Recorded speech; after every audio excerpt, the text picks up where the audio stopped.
Okay, so I think there are still some students joining. We will begin in 1 minute. Good afternoon, everyone.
Okay, let's begin.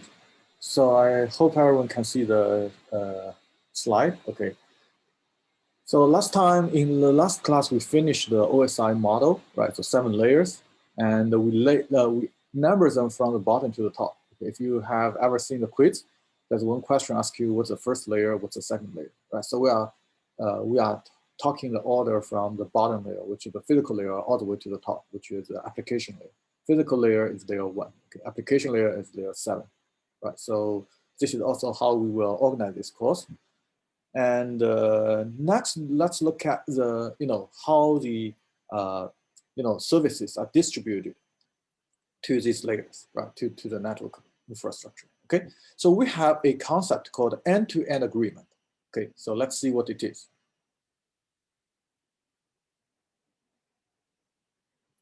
So you think about we may have a lot of functionalities, right? One example is security. We want to place the security, like if you want to send your password, you want to encrypt your data. How do we place a security in which layer, right? So last time we talked about it, right? So we can place in the application layer, in the transport layer. Actually, you can think about it as in the presentation layer, right? Even though we don't actually have that layer. Okay.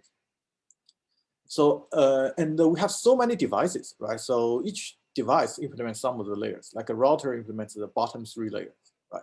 So the physical link and the network layer, right? So the hosts implement all the layers, okay? So how do we distribute the security duly on all these devices, right? So you think about it, if we distribute it in the IP layer, right? So it's basically all the devices are needed, right? So because the bottom layers, okay? Well, if we distribute in the application layer at the top, only the host need to take care of the security, okay? And the bottom layers don't see the source content, right? So because it's in the top layer, which is end to end, okay? So it's the bottom layers are link by link, right? So we can see that so in the network design, we have the end-to-end argument in system design. We call it argument because some people may not totally agree. Okay, there's a lot of discussion, debate, right? So, but this is actually what we follow these days. Okay, end-to-end agreement. This is called the secret text of the internet. So some basic observations, right? We can see that some applications have end-to-end requirement. For example, if you are purchasing stuff on Amazon, right? So you need to transmit your credit card information to confirm to clear the card, right? So, and and credit card information and some of the password logging, these are, should not be sent as is, right? Should be encrypted. Okay, so we do want a security, and we also want a reliability. For example, you want to guarantee that your message is delivered to the other hand when chatting, right? And some reliability may not be required. For example, if you are watching YouTube videos, right, losing some frames are accepted. Okay, so some applications may have some requirements, and how do we implement these requirements in the network infrastructure? Right, this is what we are studying. Okay, and implementing this stuff inside the network is actually hard, right? So this is because as we see here, or if you require low layer to implement those functionalities, but every step should ensure reliability, should ensure security. Okay, so this is every step along the way must be fail-proof. Okay, so this is very hard actually, right? And so we usually in the Intel we assume that each host cannot depend on the network, right? You don't make sure that the network is secure, and some people can be eavesdrop on your data, okay, and can see what you send, right? You don't assume there will be no packet loss, right? Because if congestion happens, probably what you sent it never reach to the other side, okay? So so we cannot depend on the network, right? So, but if our network does not provide those support, right? So we cannot satisfy these requirements, right? Security and reliability, right? So what we will see is that actually we try to implement them at the top layer, right? Especially the application layer, okay? So here, for example, we want a reliability, okay? So for example, when we send stuff to the other machine, we want to make sure every packet is sent, okay? And a packet can be lost in any link here in the middle, right? So how to make this network reliable? The first solution is to make the network, these three devices reliable, right? So if, for example, so after each, by the way, integrity check is not only checking whether the packet is sent, but also check whether it's correct, because we mentioned that maybe some electric signals, right, some electric waves can trigger some bit flip, which means your content is corrupted.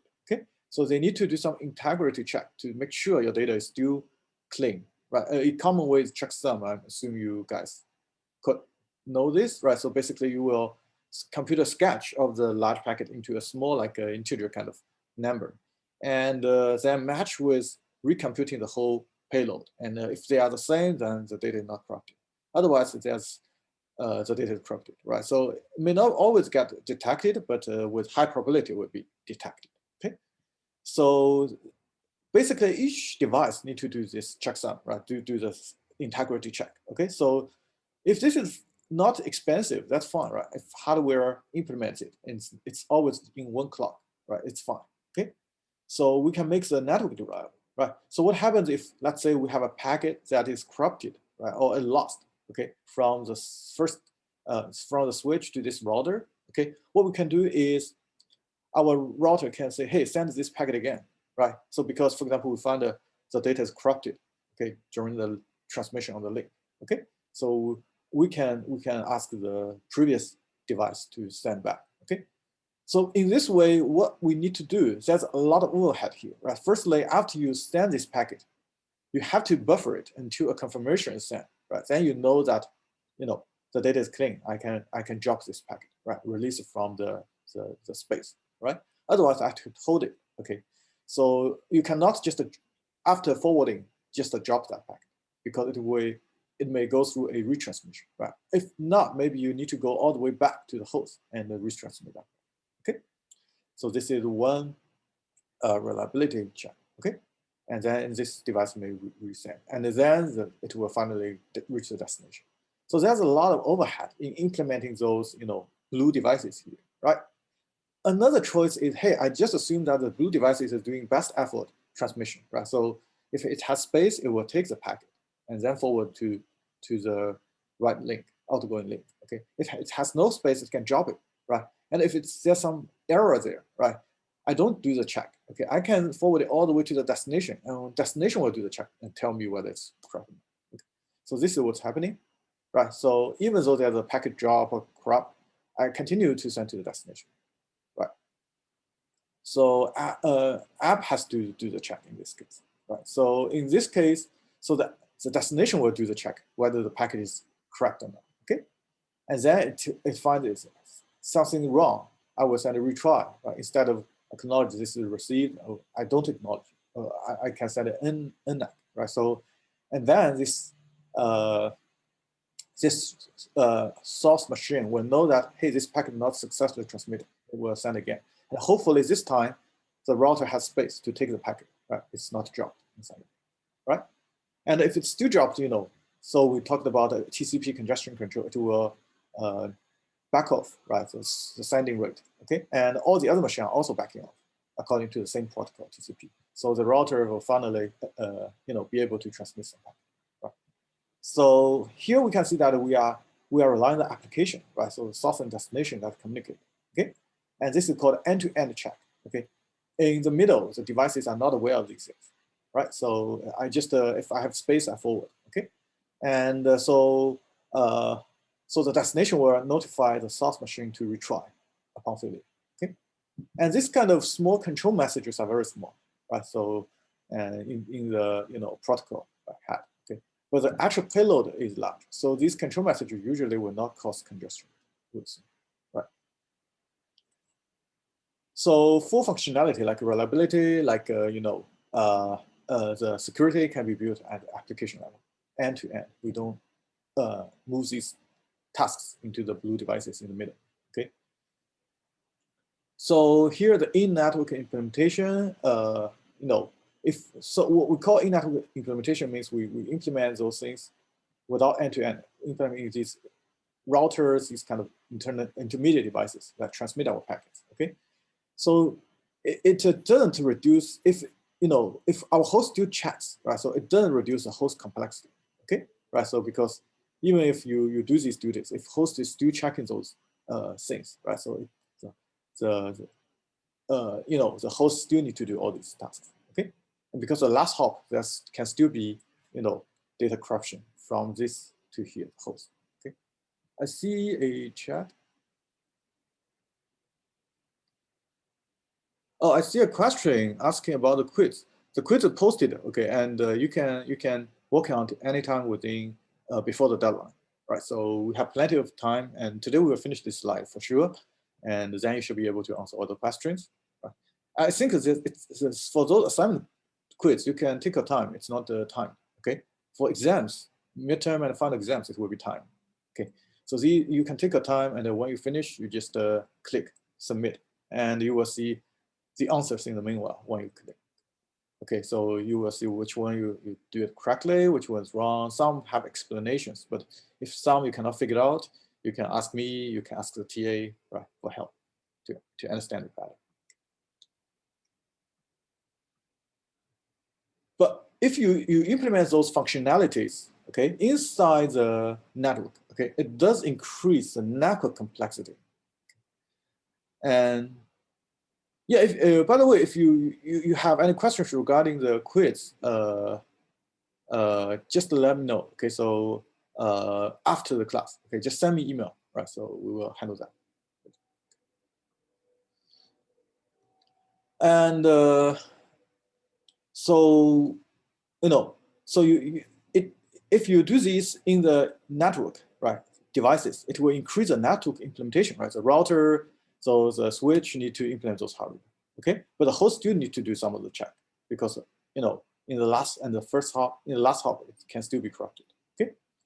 And so it increased the overhead for apps that don't need the functionality. This is easy to understand. For example, if I'm just visiting some website, right? So I don't really require encryption, okay? It's a public website, okay?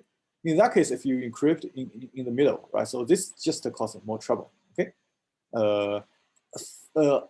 Because it will slow down things, okay? There's overhead. Maybe originally you can send 1,000 packets in some time span. Now I can only send 800, right? So there's more overhead in the middle. But a lot of devices, applications, they don't require, right? Another example is, for example, we have the TCP and UDP, right? If you require everything to have congestion control and have reliability, right? UDP has no reliability, okay? Maybe some packet will be lost. If you require every packet to be delivered, right? Acknowledge. If you implement the TCP down to the network layer or even below, like in these devices, right? Then even UDP is secured, but sometimes it's not necessary. Okay, if we are watching YouTube videos, dropping one frame is fine. Okay.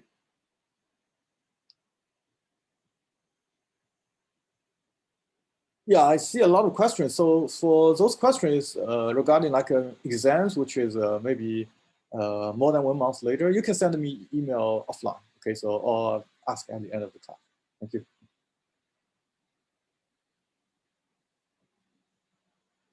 If you have any question regarding these slides, just ask right now.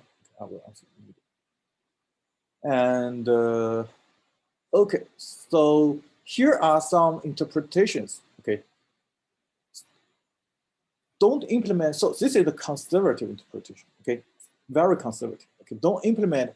We will see a radical interpretation later. Okay, the conservative interpretation of the end-to-end agreement is that don't implement the functionality at a lower level of the system unless it can be completely implemented at this level, which means every application or everything on the top layers always needs that functionality. Right? In that case, you implement at the bottom layer. As long as one of the application or something in the top layer, like TCP/UDP, like protocol in the top layer, does not require that, you don't implement down there. Okay, you implement on the top.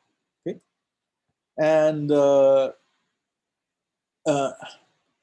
also, of course, when you implement at the bottom layer, right? So it will be faster, right? Just like in the Linux kernel, something will be faster than implement your application, user domain. Okay, but unless you can completely remove the burden from the end host, don't even bother about it, right? So because if you cannot completely remove, let's say the security, right? The last hop.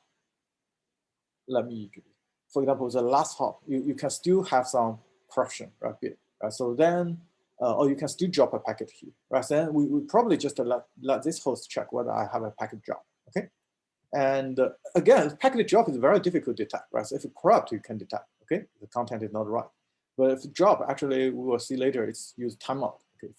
I assume it will take maybe 1 second to receive, but I spent 3 seconds, still didn't receive it. Then I will say, hey, send me again, right? Maybe it's still on the way, but just blocked somewhere in the middle. But we will do this, okay? So these protocols will handle these things. Right. So this is a conservative interpretation, okay?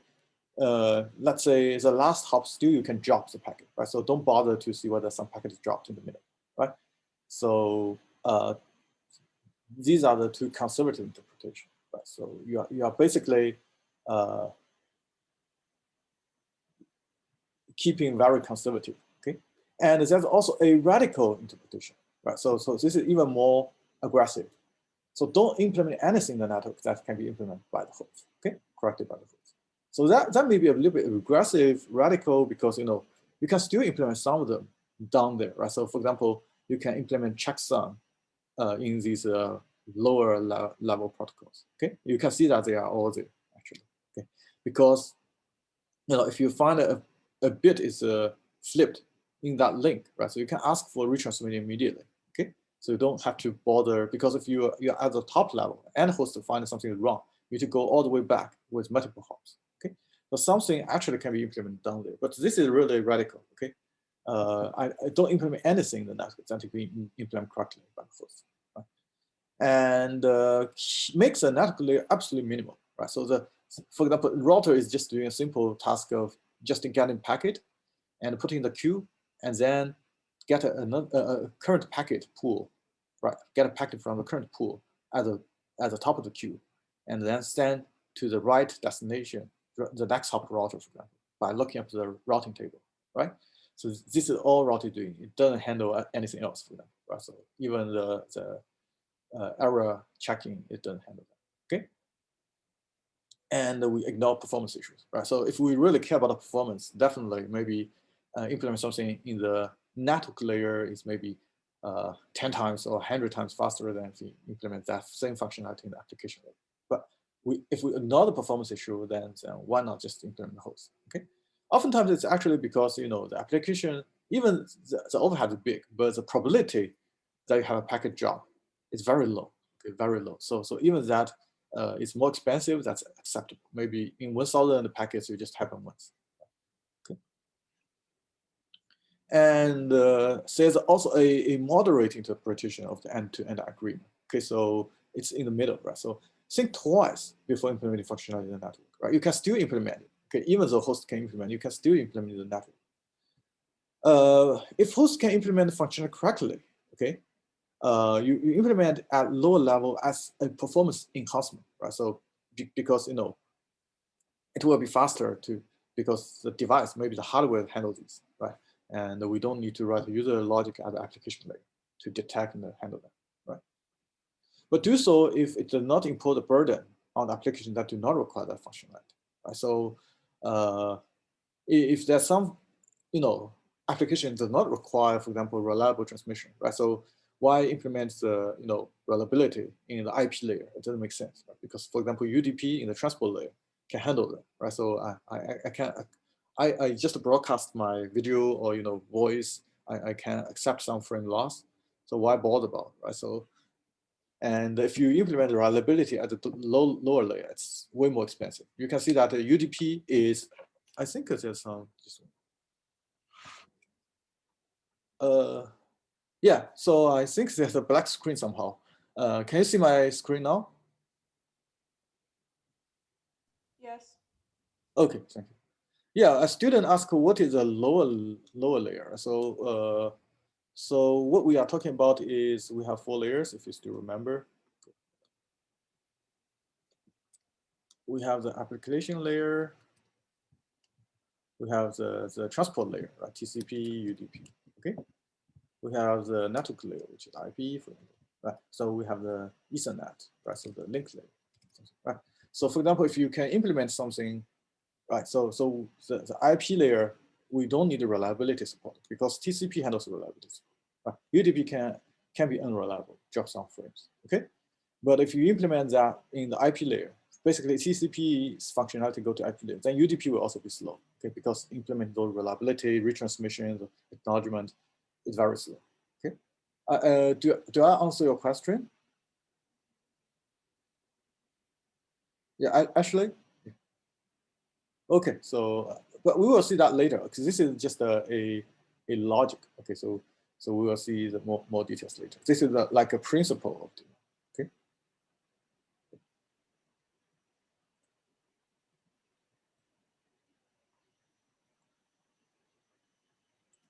Okay, so we have seen some interpretations here. Okay, but here we are talking about a strictly layered models, right? So, but layering and end-to-end principles regularly violated. Okay, for example, firewall, right? So, for example, if you have some like UAB and there's a router coming inside UAB, right?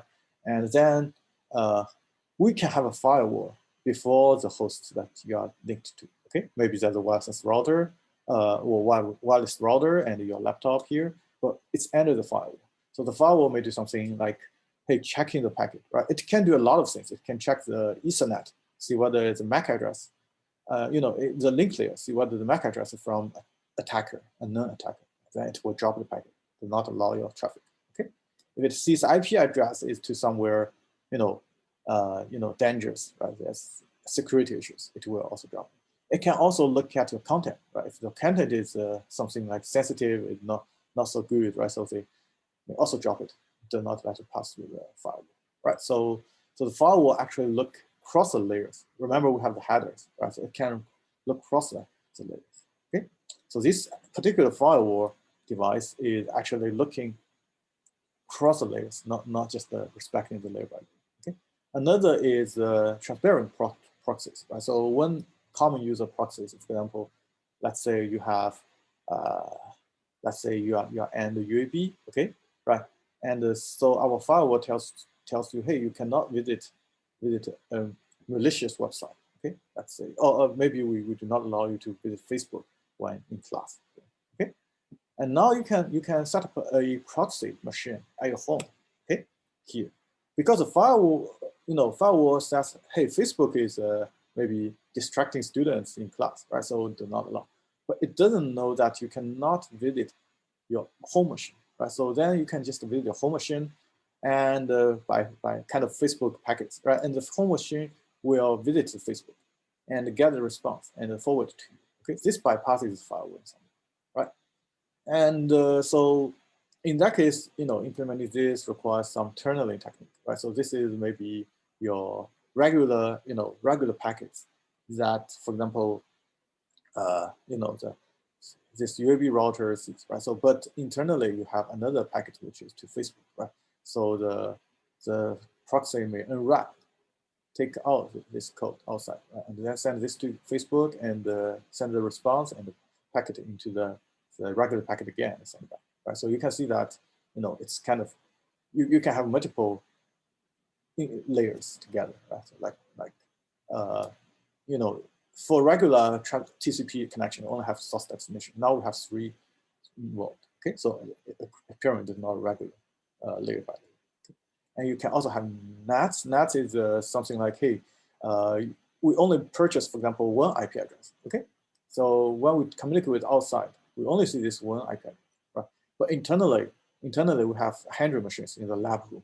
Okay, right. So again, we still need the packet to be forwarded to the right machine, because if I send a request, this request will come to me, right? So how do we guarantee this?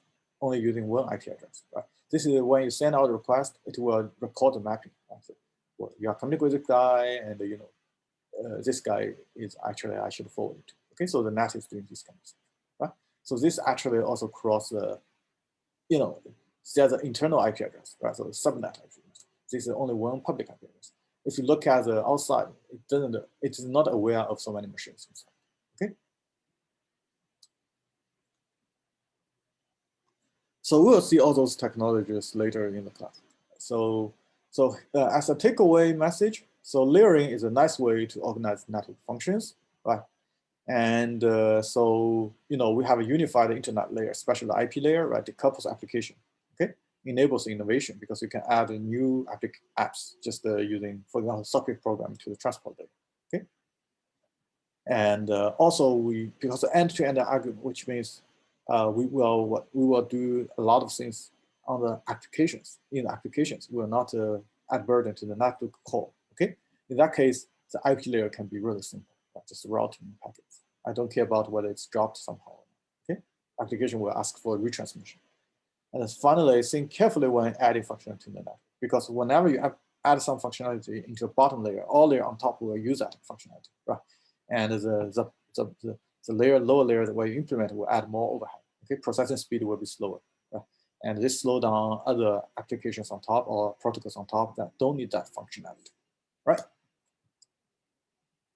Yeah, so that's end of this slide. Any questions? So we will have so I've added a, let me see, syllabus. I've added a chapter more on introductions on how, some of them are like hardware, like the wires, right? So the physical links, okay? Because you will have the next lab where you will be looking at those things. So I think it's important to tell you all these physical links, what are they, right? Because in the Cisco packet tracer, you will need to choose those things. Another thing is that I think some calculation stuff need to be introduced a little bit. So I added another slide, which is actually here, more on introduction. Right, so we will go through some of those stuff here before we move on. Then we will next move on, after this slide, we will move on to socket programming, okay? Where we will have our programming project assignments assigned to you guys. Right? So be prepared maybe in 2 weeks.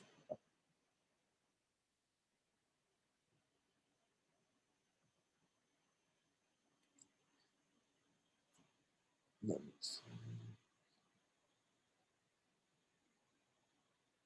Okay. So here, let's take a look at a concept, right? So these terminologies. It's just a recap. A lot of things are just recap that we see so far, right? So we have the network edge, right? So edge means, it's on the edge, okay? It's not in the backbone, right? So like the phone, like even your car, right? So you connect to some base station, listen to videos, and do some navigation, right? All these are end devices, okay? And you connect to some base tower, right? If you are using wide area network, and then go to the, ISP, internet service provider, okay? And if you are less mobile, right? So you are at home, right? So then your home will have a router where you will connect out, okay? And so for UAB, for example, we have a lot of machines, right? Maybe we have a lab room with 50 computers, and every office have computers. So there will be an institutional router outside. And there's also some routers in between because we have so many machines. It cannot be just connected by a switch, right? Because a switch has maybe 20 ports at most, right? So we need so many machines. We basically internally, we have routers, right? And so these are network edge, okay? And there's also access network, right? So access media, like how do you connect, right? So here, obviously, you are through radio, through air, okay? And wireless is through air, right? And if your wireless router, it actually is connected through what? Through the wired, right? Wired link, okay? And similarly, in our lab machine, right? In our labs, the machines are using wired connections, okay? And finally, network core. Network core are actually the internet routers, these providers. Okay, this allows you to route, let's say, from home to UAB and the UAB to your phone. Okay, so this is basically the concept. But these days we have moved to edge computing, right? So edge devices, right? So a lot of emphasis on edge. Okay, right? So so this terminology has become quite popular these days. Another concept is access network, access point, right? Your edge needs access point, which connects you to the, to the backbone, right? The network core. Okay. When you connect to network core, you can reach everywhere, every subnet, right? So it's a, it means you are connected to the internet. Okay. And how to connect the system to the edge router, right? So here you can see these red links, okay? And these red links are just the physical medium that you are connecting, right? So this is by air, radio, long distance, right? Long range, okay? And these devices, like the wireless router and the base station, still need to connect to the backbone, okay? This is institutional router, okay? And so institutional access networks, right? Institutional access nets, right? You pay some ISP to get you connected, okay? And mobile access network, right? You are paying some operators which build these base stations, okay? And keep in mind that the important thing is whether you have the bandwidth, right? So what's the bandwidth of access network? Okay, how fast? Like 4G, 5G, right? If we have 6G, right? So its bandwidth is increasing. Okay, and latency is another important thing. Okay, but bandwidth is often very important. Okay, and another thing is whether your devices share or dedicated bandwidth, right? So for example, if you are in a apartment, right, and connects through the cable, right? So and then maybe your apartment has a 100 tenants, right? So in that case, they are sharing the same link out. Okay, so when your neighbors are using the network a lot, then your bandwidth will be low. But here's an example, right? So you can, if at your home, you can connect to the internet, right? So using one is called DSL, right? Digital subscriber line, which means originally we already have the phones connected, right? So you can connect your your network to the phone line, okay, outside, right? And then some voice goes to the voice data will go to the telephone network, okay, and your data will go to the internet call, okay. So there's data over DSL, right? So voice over DSL go to telephone net, and the data will go to the internet, okay. The bandwidth is something like upstream, which means if you upload things, I believe you have this feeling, right? When you upload some data, it's much slower than if you download data, right? So that's the reason. Okay, you upload only in 1/10 of speed when you download. Okay, again, this is megabits per second, right? So BP is a bit per second, M is million. Okay, and but the benefit is it's not shared, right? So you basically the phones are all dedicated to you, right? So you can hold the whole bandwidth on them. Okay. Another example is a cable network, right? So you connect to your your television, right? So you have the TV connect to outside getting the signal, right? And so you can connect your let's say wireless router to the TV, right? So using some device, okay, like a box, okay. And so the problem is that these are using the same shared device for your whole, let's say, apartment, okay. And then any two people cannot talk together, it will corrupt the wire, okay. So there is like a so-called frequency division multiplexing, right? So your bandwidth, you span some different channels, different frequencies, right? Because signals has, it's like this kind of signals, right? So you have different frequencies. There's a high frequency, there's low frequency, okay. Maybe one is using low frequency, another using high frequency. This is called frequency division multiplexing. Okay? And the speed can be so higher, but again, it's shared, right? It's shared, so it may not be as good as DSL, right? So because your neighbor's traffic will impact yours. Okay, so this technology called hybrid fiber coax, right? So because your coax is this TV cable, right? So and you have this fibers also connected, right? So you can get to the internet. Okay. So yeah, so this is called the terminal. Right? So and so here's a home access network, right? So you have a lot of devices, maybe a lot of people at your house, right? So you want to connect to the internet service provider, and usually you purchase one IP address, okay? And here every device have some internal IP, and using this IP address, okay, to the head end or central office. So this is more like if you are using, in a house.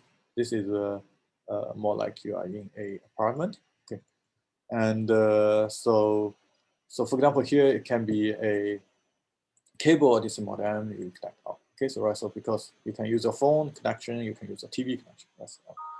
The reason is that you don't want to redeploy the infrastructure for internet. Okay, these TV and the phone has been widespread before the internet, right? So it's kind of reuse the infrastructure out. Okay, but when you go to the backbone internet, right? So then that's new device, new investment, right? So sending signal out, you are kind of multiplexing things into the same one. Okay, and so yeah, you can also have firewall in the router, right, and the NAT, so then they share the same IP address.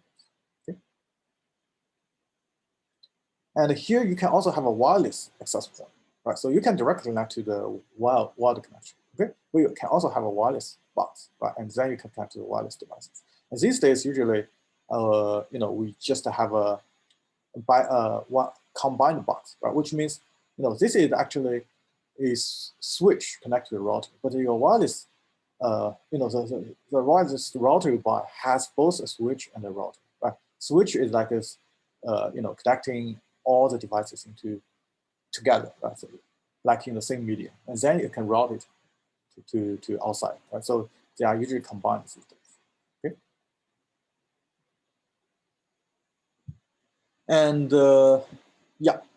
So enterprise access networks, like in UAV or in some companies, right? So this is the architecture. Okay, you will have like email servers, etc. Right, and then we have some lab rooms and some classrooms. You bring your laptop, like that. Okay, and they are using like local switch. Can also have like routers if necessary. Okay, and then it will go to the top layer institutional link. Okay, institutional router, the top level. Okay, like uab.edu router. Okay, and then it will go outside to the internet service provider.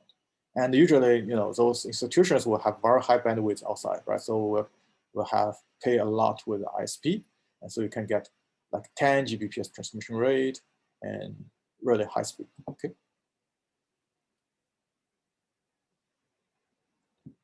And yeah, so there's a information here, right? So usually these days and the system connect to Ethernet switch. Okay, even the wireless router is finally connected to Ethernet switch, right? And then route to here, right? So this is like the architecture. Okay, because finally you have to touch the wired connection somewhere, okay, and then go to the backbone access point. Okay, here's an example of wireless access networks, and we have you know LAN, right? Wireless LAN, because LAN also includes Ethernet. Wireless LAN means, like in the same classroom, in the same building, right? So you can have just one wireless router connect all those devices, right? So if it's too far away, then your device cannot detect the signal, then that's a problem, right? So it's really a small range, local area network, right? But so LAN can be wired, can be wireless, right? But when you go outside, right, so you are in a car and driving and text your phone, right? In that case, you are using WAN, okay, WAN, wide area network, okay? So wide area wireless access, okay? So what does this mean? Right? This means, we need a base tower, right? Your phone, you need to connect to that signal of the base tower. The radio can reach much, much longer distance, okay? And even if, that we will see that later, okay? So the base tower still have its coverage, right, to one county, for example, but you may drive to another state. So you will switch from one base tower to another, but they're all connected to the internet core, right? So then your status will transfer from one tower to another, okay, and keep you connected. And so we also have some mathematics that you need to be aware of, right? So previously we talked about briefly, but we didn't cover these mathematics, okay? So we will have another quiz covering those things, okay, to get you familiarized.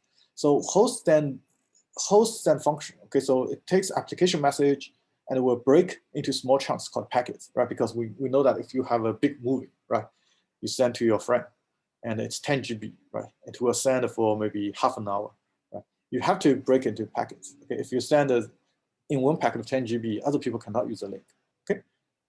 And the router will not support it, by the way, right? There's a maximum packet size allowed. Okay? So the packet usually will assume L bits, right?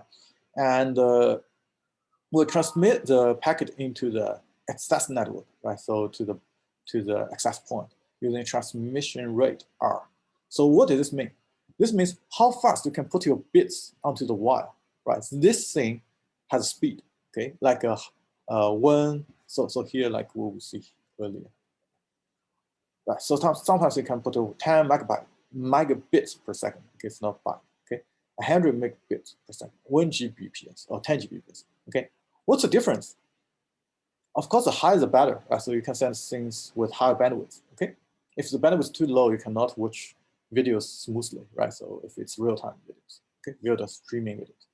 But the higher, the more expensive, right? So how fast you can put your bits from the computer to the wire, blah, blah, blah, blah, blah, right? So this is a really, this is a key factor when you buy the device, you need to, or the service, you need to pay attention, okay? This is called the transmission rate. Okay, the transmission rate is called how many bits per second, okay, BPS. So now, this link transmission rate also called link capacity or link bandwidth, okay, right? So, so you think about the transmission packet delay, right? So for example, you put a packet onto the link, and how much time it will pass for the last bit of your packet to be sent out, right? So this is really how long your packet is divided by the speed you can put bits on the link, right? If your packet is, let's use small ones, okay, it's 10 bits, right? But it's 1 bit per second, right? Then you need 10 seconds to put it, right? On the other hand, if you have 10 bits, but you have 10 bits per second, then one second, you put all them onto the wire and send it, okay? Right. And there's also, the physical media, right? So again, keep in mind that we are talking about bits when it goes into the media, right? So, and we have, transmitter to send, and we have receiver to receive, okay? And these days, we have so-called concept of four duplex, okay? Which means, for example, you have a Ethernet switch, and you have a host, right? And let's say the Ethernet switch tells you that it can send in 1 Gbps, okay? That means you can send in 1 Gbps, and you can also receive in 1 Bgbps simultaneously. This is called the 4 duplex, okay? And so these are what we have now these days, okay? It means bidirectional. Each direction, the max speed is 1 Gbps, right? And you can connect using guided media. Guided media, the signal is sending through some guide, like metals, okay, or light. You have the fiber, okay. And unguided is like air. It's just like the propagate freely, but hopefully the signal will reach some device with reasonable strength, then your device can catch it, right? So this is more like it's a wireless, right? And for guided media, you have like twist pair, like those.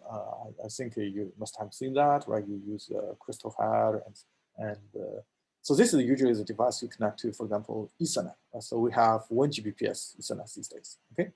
Ethernet has, is a protocol, right? So in the link layer, so it has its own speed, okay? This is category 5 up to 1 Gbps. Category 6 can go to 10 Gbps. Okay, you sometimes can use 10 Gbps connections these days already, right? But if you are using, by default, we are having 1 Gbps these days, right? If you use like Amazon or Google Cloud, you can say, hey, I want a network to be 10 Gbps, which will be more expensive. Okay. And we also have the device. Let me see how many pages we still have. Yeah, let's finish 2 more slides and we'll take attendance. Okay. We also have the coaxial cable, right? Coax, right? So this is saying, hey, we have metal in the middle, and we also have a metal copper, outside, right? So this is 2 concentric copper, right? So, and this is usually for transmitting your TV signals, right? But you can multiplex your data signal on top and connect out. Okay, right? Just like what we just said. Right. So we also have the fiber optics cable, right? So this is usually, for backbone, we definitely need fiber, right? It's high speed outside, right? So usually if you have, fiber optics to your house, right, which is most of the time the case, right? Then your connect speed is faster, right? Okay. And in data center, we also use fibers to connect to different servers. That speed can be way higher, right? Maybe not just 1 Gbps, maybe 100 Gbps, okay? And let me see. So for wireless, we have the radios, right? So including Wi-Fi, small distance, right? And wide area, like cellular, like 3G, 4G, 5G, okay? And as we said, we can also use satellite, okay? Satellite, we have one problem, right? So the problem is the end-to-end delay, latency is very high, right? So you say hello, maybe after 2 seconds, the other person get it, okay? Because you need to send to the satellite, and satellite forward to the other side, okay? There's an issue like this. Okay, so that's pretty much I want to talk for today, and we will continue finish this slide on Wednesday, okay? And then we will release another quiz. Right, so now let's take attendance, and like before, I will just sample some students, okay?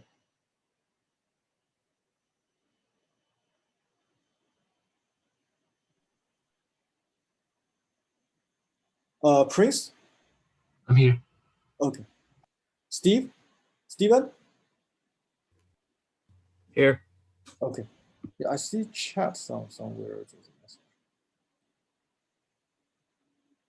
Okay, let's continue. Michael? Here. Okay. Diego? Here. Okay. Corey? Corey, are you here? Coley? Hey, I'm here. I'm here. I'm here. Oh, sorry. Oh. Coley? No. Yeah, I think Corey's here. it's not you. Okay. And Daija. Am I pronounced correctly? Daija? It's Deja, but yes, I'm here. Deja. Right. Okay. Anla, right? Yo, what's up, man? I'm here. Okay. Brookie. I'm here. Okay. Nicholas. Here. Okay. I think you have a photo of your mask, right? So, am I? Oh, yeah. Yeah. Okay. Andy. I'm here. Andy. Let me see chat. Okay. I think Andy, if you are here, just let me know. Okay. And let me see. Yeah, Andy's here. His mic's not working. Babe. I see. Okay. Okay. What? Are you here?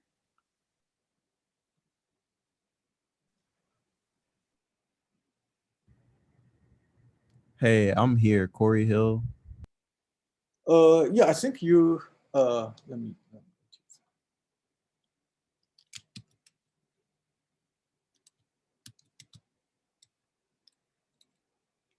Oh, you're here. Okay.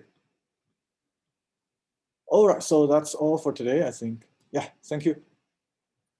Let me see, there's another list, right? So let me sample 3 more, okay, and then next time I will sample 5 more. Bianca, am I pronounced correctly? Bianca. Yes, that's right. I'm here. Okay. Ebony Gary, are you here? Here. Okay. Am I pronouncing your name correctly? Yes, Ebony, that's right. Okay. Let me sample last one. Lindsay. Here. Lindsay. Okay, thank you. Okay, that's all for today then. If you have any question, I will be here for 1 or 2 minutes. Just feel free to ask. Did you call my name? I don't know if Let me check just one more. So you are with 334 or 534? 334, I believe. Hold on. Anyway, right, so let me make sure. Yeah, you are here. Okay, I sample, so you may not be sampled. So okay. Yeah. I had a question, if it's okay for me. Yeah, please. So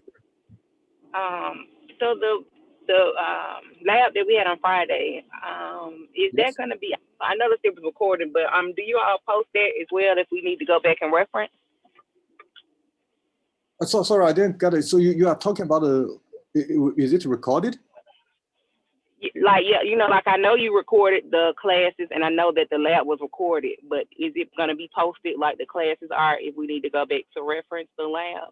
So I think the TA should already post it if he recorded, right? So if not, I will check with the TA, right? I will send an email, ask the TA.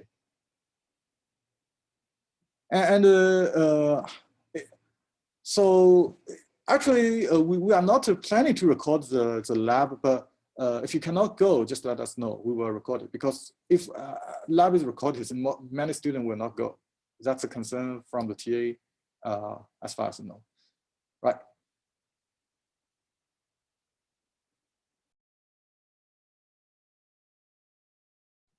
Yeah, sorry. Somehow I got disconnected. Yeah,